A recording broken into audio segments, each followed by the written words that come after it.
మీరు ఎలాంటి బిజినెస్ చేస్తున్నా ఏఐ టూల్స్ ద్వారా మీ బిజినెస్ ని డబుల్ చేసుకోవచ్చు. జస్ట్ 49 రూపీస్కే ఏఐ టూల్. నమస్తే, వెల్కమ్ టు సుమన్ టీవీ. ప్రస్తుతం మనతో పాటు ఉన్నారు తోడు నీడ ఆర్గనైజేషన్ ఫౌండర్ రాజేశ్వరి మేడం. మేడంతో మాట్లాడదాం. నమస్తే మ్యామ్. నమస్తే నవీన. మ్యామ్, ఈ మధ్యన ఒక ఆర్టికల్ చూశాను నేను. అది చూడగానే నాకు మీరే గుర్తొచ్చారు. మేడంతో ఈ టాపిక్ చేయాలి అనిపించింది. డిస్కస్ కూడా చేశాను కదా. నెరుస్తున్న బంధాలు అంటే అది ఎంత అందంగా ఉందంటే ఆ లైన్ కూడా ఆ ఏజ్లో బంధాలు అలా ఉంటున్నాయని చెప్పేసి ఒక ఆర్టికల్ అనమాట. అంటే యాజ్ మీరు తోడుని ఆర్గనైజేషన్ ఫౌండర్గా దాని గురించి మీరు బాగా చెప్తారు. మీ దగ్గర చాలా అనుభవం ఉంది కాబట్టి మీ దగ్గరికి అలాంటి వస్తారు కాబట్టి ఆ ఏజ్లో తోడు కోసం మీ దగ్గరికి వస్తూ ఉంటారు కాబట్టి నెరుస్తున్న బంధాలు అంటే దాన్ని ఒకసారి విశ్లేషించండి. అది మెరుస్తున్న వయసులో కూడా బంధాలు అనేవి అనివార్యం అమ్మ. ప్రతి ఒక్క మనిషికి కూడా ఒక తోడు అనేది కావాలి. లేకుండా ఒంటరి జీవిలాగా ఎవరూ జీవించలేరు. అంచేత అయితే ఆ బంధాన్ని వాళ్ళు ఎంత శాశ్వతంగా నిలబెట్టుకోగలుగుతారనేది ముఖ్యం. అది నిలబెట్టుకోవడానికి వాళ్ళ ప్రీవియస్ హిస్టరీ ఉంటుంది. అంటే భార్య పిల్లలు, భార్య తరపు పిల్లలు వాళ్ళందరూ ఉంటారు. నువ్వు ఇంకో పెళ్లి చేసుకోవడానికి వీలు లేదంటారు. కాదు నేను పెళ్లి చేసుకున్నాను, నీతో మాకు సంబంధం లేదంటారు. ఒక్కసారిగా ఆయన వెలేసినట్టు అయిపోతుంది. బంధువులందరూ కూడా వింతగా చూస్తారు. సోషల్ స్టిగ్మా వల్ల ఈయన ఇంకొకరిని ఎవరితోనో తెచ్చుకున్నాడు అన్నట్టు. దాంతో ఆయన ఫంక్షన్స్కి వెళ్ళలేకపోతాడు. వెళ్ళినా ఈవిడితో వెళ్ళినప్పుడు అందరూ చెవులు కోరుకోవడం, వింతగా చూడడం, ఇవన్నీ ఆయన ఎంతో మానసికమైన బాధకి గురి చేస్తాయి. అలా కాకుండా సొసైటీ కూడా వాళ్ళని ఆహ్వానించినప్పుడు, వాళ్ళల్లో కలుపుకున్నప్పుడు ఆయనకే ఆనందం ఉంటుంది, వచ్చిన ఆవిడకే ఆనందం ఉంటుంది. మెరుస్తున్న వయసులో కూడా బంధాలు అనేవి అవసరం, అనివార్యం అవి. అది కాకుండా ఎవరు ఒంటరిగా ఉండలేరు. అయితే పిల్లలతో కలిసి ఉండొచ్చు కదా అంటారు చాలామంది. అసలు పిల్లలతో ఉండే అవకాశం ఎక్కడుంది? చాలామంది పిల్లలు పోయి ఫారెన్లో ఉంటారు, లేదా బొంబాయిలో, ఢిల్లీలో ఉంటారు. వీళ్ళు పోయి ఢిల్లీలో ఉండలేరు. మన భాష కాదు, మన మాట వేరు, మన బంధువులందరూ దూరంగా ఉంటారు. అక్కడ మనకి మొహాలు ఎవరివి తెలియవు. కొడుకు, కోడలు లేదా కూతురు, అల్లుడు, వాళ్ళు తప్ప. వాళ్ళ జీవితం వాళ్ళది ఉంటుంది. వాళ్ళకంటూ ఒక కొంత స్పేస్ కావాలి కదా. వాళ్ళ పిల్లలు, వాళ్ళ ఆడవాళ్ళు వాళ్ళు ఉంటారు. అంచేత అందరూ అడ్డుగా ఉంటామా అన్న ఫీలింగ్ ఉంటుంది. వాళ్ళ ఇంటికి ఏదో ఫంక్షన్ అవుతుంది, లేదా ఫ్రెండ్స్ వస్తారు, వాళ్ళందరూ డిన్నర్ చేస్తుంటారు. ఈయన వెళ్ళి అందులో కూర్చోలేడు. ఆ ఏజ్ గ్రూప్ కాదు కదా. అలానే ఆయన రూమ్లో పోయి ప్లేట్ పెట్టుకొని ఆయన రూమ్లోనే ఆయన తినాలి. అంచేత ఇది కనపడని సమస్యలు, ఇవన్నీ చిన్న సమస్యలు కనపడవు, కానీ ప్రతి మనిషిని ఆవేదనకి గురి చేస్తాయి. ఎందుకంటే వాళ్ళతో కలిసి మాట్లాడలేడు, ఆ ఏజ్ గ్రూప్ కాదు కాబట్టి. వాళ్ళ కబుర్లలో వాళ్ళు ఉంటారు. ఈయన ఒక ప్యాసివ్ లిజనర్ లాగా సైలెంట్గా ఉండిపోవాలి వాళ్ళతో కలిసి ఉంటే. లేదంటే ఈయన రూమ్లో ఈయన పళ్ళెం పెట్టుకుని ఫోన్ చేయాలి. వాళ్ళు ఎప్పుడు వెళ్తారా, నేను మళ్ళీ బయటికి ఎప్పుడు వస్తానా అని హౌస్ అరెస్ట్ లాగా ఫీల్ అవ్వాలి. అంచేత తనది అనే ఒక ఇల్లు, తనది అనే ఒక ఫ్యామిలీ ఉన్నట్టయితే ఆయన హ్యాపీగా ఉండగలుగుతాడు. అన్నింటికీ మించి చాలామంది డాక్టర్లు కూడా చెప్తారు, పేపర్లలో కూడా వస్తుంది చూడండి, మీకంటూ కొంతమంది ఫ్రెండ్స్ ఉండాలి, మీకంటూ ఒక సర్కిల్ ఉండాలి, షేరింగ్ ఉండాలి. ముఖ్యంగా మీరు మాట్లాడాలి. అంటే పెద్దవాళ్ళు అవుతున్న కొద్దీ సమాజానికి కొంచెం దూరం అవుతూ ఉంటారు. ఎందుకంటే సమాజంలో ఉండేవాళ్ళు, వయసులో ఉన్నవాళ్ళు ముఖ్యంగా ముసలాళ్ళతో మాట్లాడడానికి ఇష్టపడరు. వీళ్ళు కల్పించుకుని ఒకటో రెండో మాట్లాడినా సింపుల్గా అది కట్ చేసి మళ్ళీ వాళ్ళ ప్రపంచంలోకి వాళ్ళు వెళ్ళిపోతారు. వీళ్ళకి ఏం చేయాలో తెలియదు. వీళ్ళకి షేరింగ్ ఏది?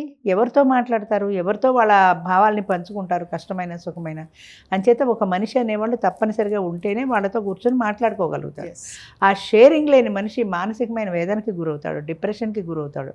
ఎంతోమంది 80 ఏళ్ళు 90 ఏళ్ళు వచ్చిన తర్వాత భార్యాభర్తలో భార్య చనిపోతే చనిపోయిన భర్తలు ఉన్నారు, భర్త చనిపోతే చనిపోయిన భార్యలు ఉన్నారు. అప్పుడప్పుడు 80-90 ఏళ్ల వయసులో ఆ బాండింగ్, 40-50 ఏళ్ల సంసార జీవితంలో ఎన్నో ఎమోషన్స్ ఉంటాయి వాళ్ళకి. ఆవిడ లేకపోవడంతో దాన్ని పదే తలుచుకుంటుంటారు, డిప్రెషన్లోకి వెళ్ళిపోతారు. మానసికమైన వేదన, మనోవ్యాధి అంటారు సభ. మనోవ్యాధికి మందు లేదని, దానికి మందు లేదు. అంచేత ఆ మానసికమైన వేదనకి గురయ్యి వాళ్ళ బాధల్ని పంచుకునే వాళ్ళు లేక చివరికి చచ్చిపోతారు. కొంతమంది మగవాళ్ళు ఉంటారు ఇట్లా, అంటే 60 దాటిన వాళ్ళు కూడా భార్య చనిపోయారు, పెళ్లి చేసుకోలేరు. సొసైటీ మీరు అన్నట్టుగా సోషల్ స్టిగ్మా, ఎవరేమనుకుంటారు, పిల్లలు, బంధువులు ఏమంటారు. అలాంటి వాళ్ళు ఇప్పుడు వేరే వాళ్ళతో సహజీవనం అనుకోండి, రిలేషన్ పెట్టుకున్నారు, పెళ్లి చేసుకోలేరు, ఇబ్బంది, ఇంట్లో చెప్పలేరు, మెయింటైన్ చేస్తున్నారు. అవును, అది ఎంతవరకు కరెక్ట్ అంటారు? సహజీవనము అనే దాంట్లో చాలా రకాలు ఉన్నాయి. మా ప్రతిదానికి ఒక సహజీవనం అనే బోర్డు పెట్టేస్తున్నారు, కానీ సహజీవనానికి దేర్ ఆర్ సమ్ రిస్ట్రిక్షన్స్. అంటే సహజీవనం చేసే వ్యక్తితో కలిసి అప్పుడప్పుడు ఆవిడ ఎక్కడో ఉండి ఈయన ముసుగేసుకుని వెళ్ళి రావటం కాదు. 25 ఏళ్ల వయసు పిల్లలు కాదు కదా. ఇద్దరు కలిసి ఒక ఇంట్లో ఉండగలగాలి, భార్యాభర్తల్లాగా వాళ్ళు జీవించగలగాలి. సహజీవనంలో ఉన్నా సరే భార్యాభర్తల్లా ఒకే ఇంట్లో ఉండగలగాలి, ఒకరి కష్ట సుఖాలు ఒకళ్ళు పంచుకోగలగాలి. అయితే ఆయన ఆస్తిపాస్తులతో ఈవిడికి సంబంధం లేదు. కట్టుకున్న భార్య అయితేనే ఆయన ఆస్తిపాస్తులతో ఈవిడికి సంబంధం. ఆస్తిపాస్తులతో సంబంధం లేనప్పుడు మాకు ఆయన ఫ్యామిలీతో ఏంటి సంబంధం అంటారు కొంతమంది. నువ్వు ఆస్తి కోసం వెళ్ళాలి, ఆయన కోసం వెళ్ళావు. ఆయన కోసం ఎప్పుడైతే వెళ్ళావో ఆయన సంతోషం కూడా నీకు అవసరం. ఆయన సంతోషంగా ఉండాలంటే ఆయన ఫ్యామిలీని నువ్వు దగ్గర చేర్చుకోవాలి. నువ్వు దగ్గర చేర్చుకుంటేనే ఆయన సంతోషంగా ఉంటాడు. ఆయన సంతోషంగా ఉంటేనే నీకు సంతోషం ఎలా అయితే ఉంటుందో ఆయన ఆలోచిస్తాడు. అంతే కదా. అంచేత ఈ బంధం అనేది, ఈ మెరిసిన బంధాలు అన్నవసరం, అది ప్రతి మనిషికి కూడా బంధం అనేది అవసరం. ఆ బంధం మరింత దృఢంగా గట్టిగా ఉండాలంటే ఇద్దరి మధ్యన బాండింగ్ ఉండాలి. చాలామంది అంటూ ఉంటారు ఈ వయసులో పిల్లలు పుట్టరు కదా, పిల్లలు ఉంటేనే కదా బంధం బలపడుతుంది. నిజమే, కానీ ఇప్పుడు దానికోసం పిల్లల్ని కనలేరు. ఒకవేళ సరగసి ద్వారా తెచ్చుకున్నా కూడా ఈ పిల్లల్ని 70 ఏళ్ల వయసులో కని పెంచలేరు. వీళ్ళని పెంచడం ఒక పెద్ద బర్డెన్ అవుతుంది కదా వాళ్ళకి. ఆ వయసుకి, రిటైర్మెంట్ వయసుకి పిల్లలందరూ సెటిల్ అయిపోతే హ్యాపీగా ఉండగలుగుతారు. అంచేత కొత్త బంధాన్ని తెచ్చుకోలేరు, కానీ అంటే పిల్లల బంధాన్ని తెచ్చుకోలేరు, కానీ భార్య అనే బంధాన్ని తెచ్చుకోవచ్చు. షేరింగ్ అనేది ఉంటుంది ఆవిడ ద్వారా. అందుకని ఇద్దరూ కలిసి ఉండడంలో ఒక బాండింగ్ ఉంటుంది. ఒకరి కష్ట సుఖాలు వాళ్ళు పంచుకోవాలి. సహజీవనం అనే దాంట్లో ముఖ్యంగా అది లీగల్ వైఫ్ కాదు, కానీ అది చట్టబద్ధమైందా, అది ఇల్లీగల్ అయితే కాదు. సహజీవనం చేసిన వాళ్ళని మీద కోర్టులో కేసులు పెట్టడానికి వీల్లేదు, వాళ్ళు సహజీవనంలో ఉన్నారని చెప్పడానికి లేదు. సహజీవనము అంటే ఇద్దరు కలిసి ఒకే ఇంట్లో ఉండాలి. కొంతమంది అంటూ ఉంటారు ఆమె అక్కడ ఉంది నేను ఇక్కడ ఉన్నా, అది సహజీవనం అనేది. సహజీవనము అంటే సహజీవనము అంటే కలిసి జీవించడం, అందులోనే ఉంది అర్థం. కలిసి జీవించడం, కలిసి జీవించడం. కానీ అప్పుడప్పుడు 2 రోజులు వచ్చిపోతూ ఉంటా అంటే అది సహజీవనం అవ్వదు కదా. అదే లీగల్ వైఫ్ అండ్ హస్బెండ్ అనుకో, వాళ్ళు ఢిల్లీలో వాళ్ళు బొంబాయిలో ఉద్యోగాలు చేస్తున్నారు అనుకో, ఆవిడ లీగల్ వైఫ్, అప్పుడప్పుడు వచ్చిపోతుంటాడు, దట్ ఈజ్ లీగల్, అది చెల్లుతుంది. కానీ సహజీవనంలో అది చెల్లదు మేడం. మరి ఇప్పుడు నవేడేస్ అంటున్నారు సహజీవనం అని. ఇప్పుడు జరిగే సహజీవనానికి మీరు అన్నట్టుగా ఇప్పుడు కొంతమంది పెళ్లి చేసుకోవడానికి ఇష్టపడరు, సహజీవనానికి ఇష్టపడుతున్నారు అని ఆ వయసులో, దానికి దీనికి ఏం పోలిక? ఇప్పుడు గవర్నమెంట్ యాక్సెప్ట్ చేసింది సహజీవనం అనేది. అంచేత ఇప్పుడు మన ఉద్యోగాలు చేస్తున్నాడు చిన్న వయసు, ఈ వయసు ఆ వయసు లేదు, ఏ వయసులో అయినా సహజీవనం చేయొచ్చు. సో 25 ఏళ్ల వయసులో అమ్మాయి ఉద్యోగం చేస్తుంది, అబ్బాయి ఉద్యోగం చేస్తాడు. ఓ హాస్టళ్లలో ఓ ఫ్లాట్ తీసుకుంటారు, ఉంటారు ఇద్దరు అక్కడ ఉంటారు. వాళ్ళు సహజీవనంలో ఉన్నట్టే లెక్క, అంతే కదా. మరి 25 ఏళ్ల వయసులో కూడా వాడు సహజీవనం చేస్తున్నారు, పెళ్లి చేసుకోలే. వీళ్ళ ముసలిళ్ళకి తెలియదు కదా, ఆమె తల్లిదండ్రులు ఎక్కడో పల్లెటూరులో ఉంటారు, ఈయనకి సంబంధాలు వెతుకుతూ ఉంటారు, వాళ్ళు ఈయనకి సంబంధాలు వెతుకుతూ ఉంటారు. ఆవిడకి ఎక్కడో సంబంధం కుదురుతుంది, అక్కడికి వెళ్తుంది, సంబంధం చూసుకుంటుంది, ఆ ప్యాకేజీలు అవి అన్నీ నచ్చితే ఓకే అంటుంది. ఈయనతో సహజీవనం ఇక్కడ వదిలేసి వెళ్ళి పెళ్లి చేసుకుంటుంది ఆయన. మరి ఎలా పెళ్లి చేసుకుంది? 4 సంవత్సరాలు ఈయనతో కలిసి సహజీవనం తీర్చిన తర్వాత నీకు ఎమోషనల్ రిలేషన్ ఏర్పడలేదా? ఆయన ఎందుకు పెళ్లి చేసుకోకూడదు, ఆయనే చేసుకోవచ్చు కదంటే క్యాస్ట్ ఫీలింగు, పెద్దవాళ్ళు ఒప్పుకోరు, ఏవో ఉంటాయి వాళ్ళకి సమస్యలు.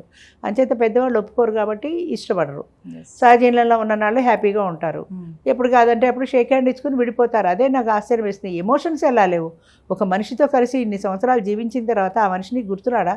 కొత్త భర్తతో వెళ్ళి ఎలా సంసారం చేసుకుంటావు అంటే అక్కడ బాండింగ్ లేదు, బాండింగ్ లేదు. యూజ్ అండ్ త్రో అంతే, ఇద్దరు అంతే, యూజ్ అండ్ త్రో. ఆయన అంతే, ఆవిడ అంతే. అలాంటి అంటే అసలు సమాజంలోనే ప్రత్యేకంగా ఈ ఒక్క సహజీవనంలోనే కాదు, ఎక్కడైనా సరే బాండింగ్లు తగ్గిపోతున్నాయి. Emotional relation, mainly emotional relation అనేది తగ్గిపోతుంది. పిల్లలకి తల్లికి ఉండట్లా. పేరెంటింగ్లోకి వస్తే ఇప్పుడు పిల్లల దారి పిల్లలది, పెద్దల దారి పెద్దలదే అయిపోయింది. చిన్నప్పుడు 4-5 ఏళ్ల వయసుకే తీసుకెళ్ళి బోర్డింగ్ స్కూల్లో పడేస్తున్నారు. ఆ పిల్లలకి అమ్మ మీద ప్రేమ ఎలా వస్తుంది? ఎక్కడి నుంచి వస్తుంది ప్రేమ? వాడు ఎన్ని రోజులు ఆ బాత్రూంలో పడి ఏడుస్తున్నాడో అమ్మని తెలుసుకొని, కొన్నాళ్ళకి వాడు కూడా రాటా తెరిపోతాడు. అమ్మని చూస్తే వాడికి ఎలాంటి ఫీలింగ్స్ ఉండవు. 25 ఏళ్ళు అయ్యాక వాడికి ఇష్టం వచ్చిన అమ్మాయిని వాడు పెళ్లి చేసుకుంటాడు. ఒరే నేను నీ తల్లినిరా అంటే నువ్వు ఏ రకంగా నాకు తల్లివి? నువ్వు ఏమైనా పక్కలో పడుకోబెట్టుకున్నావా, నా గోరుముద్దలు తినిపించావా, ఎలాంటి తల్లివి నువ్వు నాకు అనే ఫీలింగ్ వాళ్ళకి వచ్చేస్తుంది, పిల్లలకు కూడా. అంచేత సమాజంలో ఎప్పుడు కూడా సహజీవనం అనేది కలిసి జీవించే విధానం మరి గవర్నమెంట్ యాక్సెప్ట్ చేసినా అది చిన్నవాళ్ళకి ఆ వయసులో సూట్ కాదమ్మా, 25 ఏళ్ల వయసులో సూట్ కాదు. ఎందుకంటే ఓ ప్రెగ్నెన్సీ వస్తుంది, ఏం చేస్తారు? పిల్లల్ని కంటారా? రేపొద్దున సహజీవనం విడిపోతారు. అప్పుడు ఈ బిడ్డ ఎవరికి చెందినవాడుగా పెరగాలి? వాడి ఫాదర్ ఎవరు, వాడి మదర్ ఎవరు? వాడి స్కూల్లో చేర్చినప్పుడు మదర్ పేరే చెప్పుకోవాలి, ఫాదర్ పేరు చెప్పుకోవడానికి లేదు కదా, వాడి ఫాదర్ కాదు కదా. ఆ పిల్లల భవిష్యత్ ఏంటి? వాళ్ళు ఎలాంటి జీవితం వస్తుంది? రేపు పొద్దున ఒరే వీడికి నాన్న లేరురా అని వాడితో చదువుకునే పిల్లలు ఎవరైనా ఎగతాళి చేస్తే ఆ పిల్లడి మానసికమైన స్థితి ఎలా ఉంటుంది? అది గుర్తుపెట్టుకోవాలి. 25 ఏళ్ల వయసులో నా అవసరాలు తీరడానికి ఒక సహజీవనం అని కాదు, రేపు పొద్దున నువ్వు బిడ్డల్ని కంటే వాళ్ళ భవిష్యత్ ఏంటి? అందుకే అబార్షన్లు. పిల్లల కంటే ఇది ఇలాంటి కష్టాలు కాబట్టి వర్షాలు ఇన్ని బాధలు అవసరమా? అయితే మీరు సహజీవనం అనవసరం అన్నారు, 50 ఏళ్ళకి మీరు ఇలా చేస్తున్నారు ఉండొచ్చు. 50 ఏళ్లలో ఈ పిల్లలు కానీ పరిస్థితి లేదు, మా వాళ్ళు ఎవరికి పిల్లలు పుడతారనే భయం లేదు. అంచేత ఈ వయసులో వాళ్ళు పిల్లల్ని కనరు. ముఖ్యంగా వాళ్ళకి ఒక బరువు బాధ్యతలు, వాళ్ళ బాధ్యతను స్వీకరించడం, వాళ్ళు విడిపోతే ఈ పిల్లలు ఎలా అనే సమస్య వాళ్ళకి లేదు. వాళ్ళ సమస్యల్లో వాళ్ళిద్దరూ కలిసి ఉండగలరా లేదా అన్నది ఒకటే సమస్య, అది మినహాయించి వేరే సమస్యలు లేవు వాళ్ళకి. అంచేత 50 తర్వాత సహజీవనం యాక్సెప్టబుల్, కానీ 50 లోపల చిన్న వయసులో యంగ్స్టర్స్కి నా ఉద్దేశంలో ఇది of course this is my personal opinion, అది సహజీవనం అనేది యాక్సెప్టబుల్ కాదు.